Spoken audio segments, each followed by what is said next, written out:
We've looked through the telescope and the microscope at arguments for the existence of God. And as interesting or compelling as they might be, they are out there arguments. To do this conversation justice, we also need to look at the in here.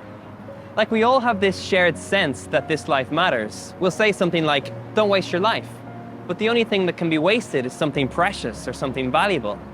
Or in moments of great joy and satisfaction, we'll say something like, I just feel like I was put on this earth for this specific reason. Or I just feel like I was meant to do this. Are we delusional? Is this just how we make sense of a senseless world? And apparently we're the only ones on this earth that are asking the question, what does this life mean? If there is no God, then although this place is beautiful, even we are beautiful, we are just an accidental arrangement of atoms. Although it might seem cold and it might seem harsh, but take God out of the equation and there's no defined purpose for which we are made. Now, this is not to say that we can't make a purpose for the here or now or even for our lives, but where does the impulse to create and discover meaning come from? Think about the stories that take our breath away. Are they not just merely words and themes designed to provoke a reaction in the brain, driving us to believe we can create a better world? What about love? In a world without design or intention, love is simply a biochemical response. But if life is just chemistry or biology, then why, when we sit at a hospital bed beside the one we love, is the sound of the heart monitor the most important sound in the world? Why does each beep matter? When tragedy hits us, from the death of a loved one or even a really bad breakup, we'll say that we're brokenhearted. But what does that mean? Our hearts are still beating fine. The problem is with something else we call our hearts, that center of ourselves, that place which is our innermost being. It's in this place where we feel the deepest pain of those we have lost, and the absence of what we truly long and desire for.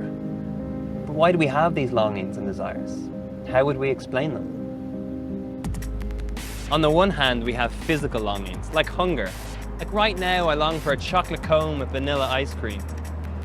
And just because I long for it, doesn't necessarily mean that I'll get it. But is it not true that my appetite for food means that food exists? And on the other hand, we have longings and desires that go much deeper, emotionally and spiritually. Like we'll have a picture in our head of what our future could be, or we long to be part of something bigger than ourselves, or we might have a desire to do something with our life that makes a lasting impact. Is our hope for something truer, deeper, more fulfilling a clue to the existence of something else or someone else? C.S. Lewis, the author of the Chronicles of Narnia, once said, "If I find in myself desires which nothing in this world can satisfy, the only logical explanation is that I was made for another world."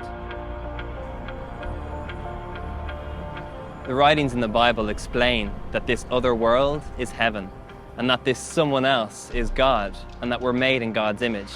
Now, I'm not talking about my arms or my legs, or even the weird mole I have on my back.